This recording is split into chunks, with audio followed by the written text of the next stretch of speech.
Hello everyone, welcome to my new another video.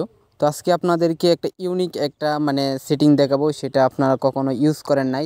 আমরা যদি এই যে দেখতেছেন ওয়ালপেপারটা, এটা হইতেছে গুগল ফোনের মধ্যে সাধারণত সকল ফোনের মধ্যে ইউজ হয়, কিন্তু কম্পিউটার বা ল্যাপটপের মধ্যে এর ধরনের স্ক্রিন ইউজ হয় না। আর আমি এটা আপনাদেরকে দেখাবো। এইখানের মধ্যে আপনারা পাইতেছেন যে থার্মোমিটার পাইতেছেন, বিভিন্ন ধরনের অপশান পাইতেছেন যা ফোনের স্ক্রিনের মধ্যে যেভাবে আপনারা ইউজ করে থাকেন বা দৈনন্দিন কাজে ব্যবহার করেন। অনেক সময় আমরা থার্মোমিটার দেখতে চাই ডিগ্রি, কত ডিগ্রি সেলসিয়াস তাপমাত্রা আছে সেটাই। আর আমি ফার্স্টে যেই কাজগুলো করতেছি আপনারা আমার সাথে কন্টিনিউ করতে থাকেন।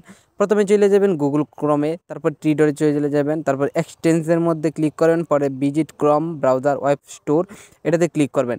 ক্লিক করার পরে এখানে আপনারা দেখবেন সার্চ বার পাইবেন, এইখানে দিবেন ম্যাটেরিয়াল ইউর ওয়েব স্টোর আর কি একটা। এই যে আমি যা যা করতেছি আপনারা একটু স্ক্রিনের মধ্যে লক্ষ্য রাখবেন, তারপর এই স্ক্রিনে অনুযায়ী আপনারা কাজ করবেন।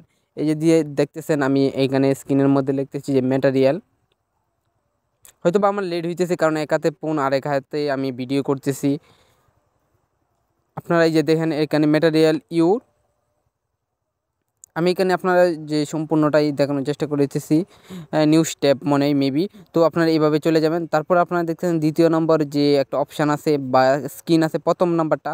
তো তারপর আপনার অ্যাড টু ক্রমে চলে যাবেন, অ্যাড করে দিবেন। এরপরে অ্যাড করে দিয়ে আপনার ক্রম থেকে ক্রস করে বাইর হয়ে যাবেন। পরে আপনারা দেখবেন যে আপনাদের স্ক্রিনটাও সেরকমভাবে একটা ইউনিক। আপনারা একজন আপনার ল্যাপটপটা ধরলে পরে আপনাদেরকে বলবে যে না, ইউনিক একটা ল্যাপটপ।